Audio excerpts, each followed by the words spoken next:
पूरे देश भर में आज़ादी को पर्व को मनाने के लिए लोग इकट्ठे हो रहे। हर जगह झंडारोहण का कार्यक्रम किया जा रहा है। देखा जाए, बात की जाए, जब से आज़ादी हुई, ये 78वां स्वतंत्रता दिवस है।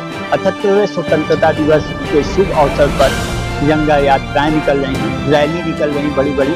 और पहली बार जब ये झंडा लाल किले में लहराया गया था, तो उसी के बाद से हर 15 अगस्त को लहराया जाता है तिरंगा। और इसमें नेहरू जी ने पहले झंडारोहण किया था। पहला झंडारोहण जो हुआ था नेहरू जी के द्वारा हुआ था। आज हमारे साथ देखिए ये जनता है और बात करेंगे और जानेंगे कि किस तरह से नेहरू जी ने और सभी लोगों ने, महात्मा गांधी लोगों ने मिलकर देश को आज़ाद किया था।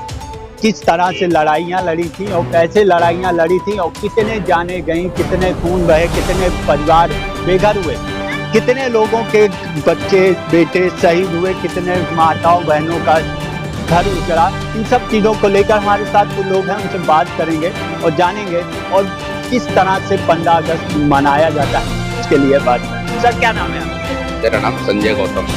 सर, थोड़ा 15 अगस्त के बारे में थोड़ा जानकारी दीजिए। देखिए, पूरे देश में जो है 15 अगस्त बड़े धूमधाम से मनाया जा रहा है। भारत का हर नागरिक तिरंगा लेकर के बड़ी खुशियों के साथ सड़कों पे दौड़ रहा है और आज़ादी मना रहा है। लेकिन आज़ादी तो मना रहा है, लेकिन देश के अंदर मुझे नहीं लगता कि बहुजन समाज को आज़ादी मिली है। उसका जीता जाता आपकी मीडिया के मार्फत में बता दूं, मुजफ्फरनगर बिहार के अंदर एक ऐसी विभत्स घटना घटी है। एक 12 साल की बेटी के साथ उसके गुप्तांग में चाकू डाल के उसको फाड़ देना, उसके दोनों स्तन को काट देना, उसको नहर के अंदर फेंक देना। और उसके बाद दूसरी घटना बुलंदशहर के अंदर जो घटना घटी एक दलित समाज की बेटी के साथ, वो घटना विभत्स। इसको केंद्र की सरकार और बिहार की सरकार से मैं मांग करता हूं कि ऐसी घटना दोबारा दलित समाज के बीच में ना हो। नहीं तो मैं तो एक संदेश आपके मार्फत देना चाहता हूं दलित समाज के और बैकवर्ड समाज के, बहुजन समाज के लोगों को कि कम से कम ऐसी आज़ादी हमें नहीं चाहिए जहां हम सुरक्षित ही ना हों। कम से कम अपनी सुरक्षा के लिए हम एजुकेटेड हों और जो बाबा साहब अपने संविधान में हमें व्यवस्था दे गए हैं, उस व्यवस्था के तहत हम आगे बढ़ते रहें। यही मेरा संदेश है। आज़ाद हुआ था तब कैसा माहौल था और किस तरह से आज़ादी दिलाई भारत के लोग देखिए, उस समय का कोई वर्तमान समय में कोई मौजूद है नहीं कि आज़ादी उन्होंने कैसे संघर्ष किया। लेकिन जब संघर्ष उन्होंने किया, संघर्ष के बाद ही हमको आज़ादी मिली है। उस आज़ादी में तमाम महापुरुषों, किसी जात धर्म की बात नहीं है, सभी धर्मों के लोग, सभी जात के लोग आज़ादी दिलाने में, भारत को आज़ादी दिलाने में अपना योगदान दिया है। और देश, अंग्रेज देश को छोड़कर तो चले गए, लेकिन इस देश के अंदर जातिवादी व्यवस्था आज भी कायम है, धर्मवादी व्यवस्था आज भी कायम है। इसलिए आज़ादी में इसको पक्का आज़ादी नहीं मानता हूं। हम मना रहे हैं क्योंकि बाबा साहब अम्बेडकर इस भारत को, भारत का संविधान दिया है, उनके उस पे आदेशों पे, निर्देशों पे हम इस देश की आज़ादी मना रहे हैं। हम बाबा साहब के अनुयायी हैं और उनके संविधान को मानने वाले लोग हैं। बस और उसके साथ साथ में हम बहुजन समाज की भी सुरक्षा चाहते हैं। जब तक वो सुरक्षित नहीं है, हम इसको आज़ादी के रूप में नहीं मनाते हैं। क्या नाम है आपका? हो गया, बस हो गया। सर, क्या नाम है? हमारा नाम मान सिंह है और हम एक कमेटी है हमारी बाबा भीमराव अम्बेडकर समिति मुहैया।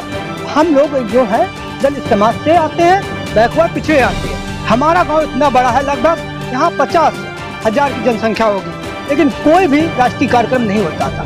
हम लोग गरीब मजदूरों ने सोचा कि नहीं, हमारा राष्ट्र है। हमारे पूर्वजों ने बड़े संघर्ष से जो है देश को आज़ाद कराया और 1947 में हमें आज़ादी मिली। उस राष्ट्र को हम लोग भागीदार बने, इसलिए जब तक राष्ट्र है तब तक हम हैं। हमारा राष्ट्र आज़ाद नहीं होगा तो हम भी नहीं आज़ाद है।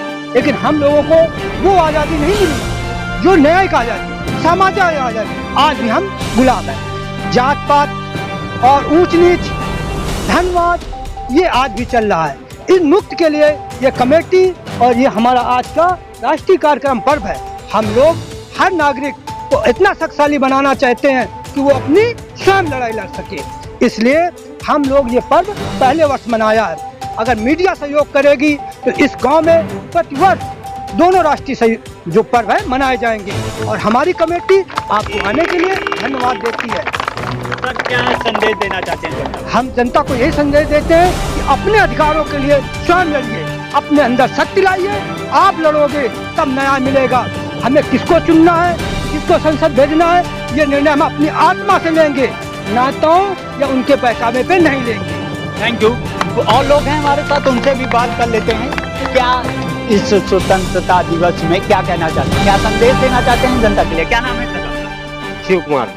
क्या जनता को संदेश देना चाहते हैं? आज स्वतंत्रता दिवस है, आज के दिन आजाद हुआ था देश अपना, क्या कहना चाहते हैं?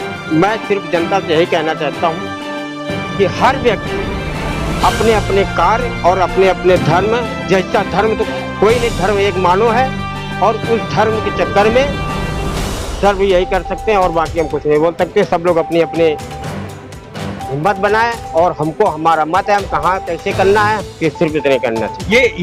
ये कानपुर नगर के एयरपोर्ट के बगल में मौइया गांव है। पहली बार झंडारोहण का कार्यक्रम किया गया है 15 अगस्त में।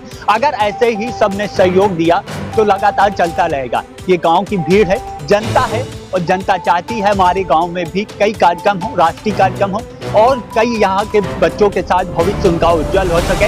यहाँ नई स्कीमें आए, नए तरह के बेरोजगार आए, जिससे इस मवैया गांव का उद्धार हो सके। एक समिति बनाई गई है, भारतीय बाबा भीमराव विकास समिति।